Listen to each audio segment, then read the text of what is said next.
Ya teman-teman, kembali lagi ke channel saya Hobi Mencari Hobi. Pada kesempatan kali ini saya akan mencoba bagaimana menservis kok depan Polytron Fox R. Ini adalah salah satu penyakit yang menurut saya dari Polytron Fox R ini membuat Polytron Fox R ini masih kurang nyaman, yaitu adalah kekerasan skok depannya.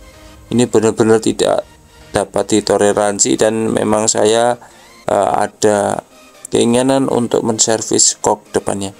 Dan saking kerasnya, menurut saya skok depan ini juga membuat bodi-bodi kita tidak awet, terutamanya pada dudukan visor yang punya saya sendiri sampai patah kancingannya, dan visor terpaksa harus saya lepas dulu menunggu kiriman klaim bodi dudukan visor ini datang dan ditukar dari Polytron sendiri. Soalnya baru 2 hari sampai rumah kemarin saya terima, kancingannya sudah tidak ada dan ada baut yang terlepas. Ini saya datang ke bengkel skok yang dekat rumah karena ini baru kali pertamanya seumur hidup saya benerin skok breaker. Moga-moga nanti sesuai ekspektasi.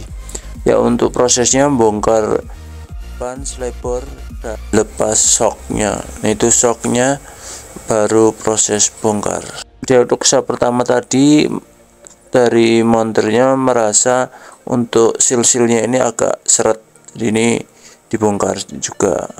Untuk proses pembongkarannya ya saya serahkan ke ahlinya monter, saya tidak request apa aja. Nah, untuk yang kedua ini pirnya terasa memang kotor banget ya, lalu dibuang olinya. Untuk usia motor yang baru 2 minggu ini termasuknya olinya sangat-sangat kotor, biasanya itu hanya kekuningan. Ini benar-benar sudah hitam padahal baru 2 minggu dan baru sekitar 1500 km. Nah, perkiraan mungkin dari Cina-nya sana memang sudah stok lama. Nah, untuk prosesnya ini rencana dari Pak Montir mau membongkarnya, silnya sekalian dilepas dulu karena ini merasa masih seret, padahal cuma dipakai tanpa oli, tanpa kunci, ini sudah sil-silnya juga merasa serat, jadi dibongkar dulu ya. Karena mepet Jumatan kita tidak mengganti pirnya ya, dari teman-teman beberapa di forum tuh ada yang mengganti pir dari merek Honda kalau tidak salah, Beat atau apa gitu, bisa juga diganti dengan NMAX.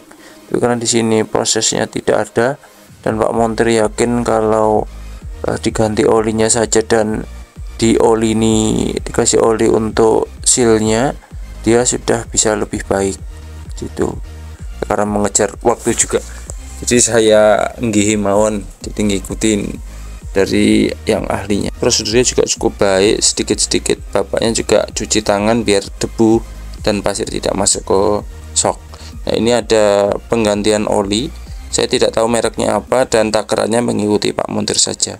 Singkat cerita sudah jadi, bayar Rp60.000 hanya penggantian oli sok, membongkar seal yang seret tapi tidak diganti. Cerita ini langsung saya gas untuk Fox R nya menjelajah jalan perhutani Grobogan, PP sekitar 110 kilo. Untuk video lengkapnya nanti di video selanjutnya. Nah, untuk suspensinya yang setelah penggantian oli ini memang sudah lebih nyaman dari awalnya melewati jalan-jalan yang seperti ini dibandingkan dengan Vario 110 yang saya punya. Ini masih terasa sangat keras sih, jadi perlu dimaksimalkan kembali. New fitur Polytron Fox R ini YouTube DPS 3 min speaker Bluetooth ya, salah. Ya, karena merasa kurang puas, saya bawa Polytron Fox R ini lagi ke bengkel skok breaker lagi di daerah Skip, Surakarta, dekat Palang Joglo. Ini dibongkar seperti biasa. Nah, sayangnya di sini kita tidak bisa melihat proses perbaikan dari shock breakernya karena nggarapnya ada di dalam ruangan khusus tersendiri. Ya, ini masnya juga mengecek komsetir saya, ternyata terasa serat. Nah, ini memang saya keluhkan dari awal, jadi di sini di setting lagi. Jadi untuk mensetel komsetirnya tidak perlu bongkar bodi depan, Jadi cukup buka cover penutup visornya saja lalu bisa di setel. Sudah jadi lalu dipasang lagi. Ini saya konfirmasi untuk perbaikan yang dilakukan, jadi olinya itu diganti lagi dan ada pemotongan sedikit untuk shock breakernya, dan ada settingan rahasia dari masnya juga irit bicara, jadi kurang tak untuk meminimal maksimalkan, yang penting nggak disenggol. Demi kenyamanan berboncengan menggunakan Polytron Fox R ini saya ganti depan belakang full nitrogen. Yang depan direkomendasikan sekitar 28 PS, yang belakang sekitar 32 PS, bayarnya 12.000. Dan pas digembosin ini kayaknya udaranya itu udara kadaluarsa ya, bau banget saking lamanya mungkin di gudang atau dari Cina teman-teman. Jadi di bengkel kedua tadi intinya dipotong untuk shocknya, potongnya seberapa panjang itu sayangnya tadi tidak terkonfirmasi, tapi kata masnya dipotong dikit. Lalu olinya tetap di fullkan biar tidak gembos, dan alhamdulillah memang terasa lebih baik daripada sebelumnya ya. Ini apalagi dari yang standarnya ini sudah ketika dipotong shocknya otomatis untuk ketinggian shocknya ini akan berkurang. Nah, untuk kurangnya berapa saya tadi sayangnya tidak mengukur ya.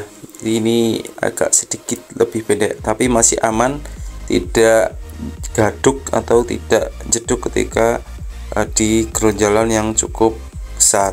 Jika penasaran membandingkan dengan Vario 110 saya, nah diamati baik-baik, ternyata untuk reboundnya dari shock depan Vario 110 ini lumayan lebih smooth ya, lebih smooth, dan pentulannya itu setelah mentulnya itu masih sangat-sangat halus, dan ini bisa saya simpulkan masih tetap lebih baik shock depannya Vario 110 ya untuk hasil akhirnya ya. Jadi kesimpulannya setelah di bengkel kedua, mungkin referensi bagi teman-teman yang sudah berani, mungkin bisa saja mengganti shock breakernya yang lebih renggang atau lebih empuk. Dan yang kedua mungkin cara yang lebih hemat, mungkin sedikit memotong dari shock breakernya dan mengganti olinya yang lebih baru ya. Untuk di bengkel kedua tadi saya habis sekitar 110.000 rupiah. Oh ya, ini kita memasuki jalan Paping, sudah lumayan meredam. Nah, ini nanti ada beberapa polisi tidur, coba saya lewati. Ini di polisi tidur. Nah, yang kerasa ini standar 2-nya tetap karena memang di atas 10 km per jam. Nah, ini ada satu polisi tidur lagi. Nah, kita coba. Ya, masih keras. Tapi ya alhamdulillah sudah lebih baik. Terima kasih teman-teman atas waktunya. Baik.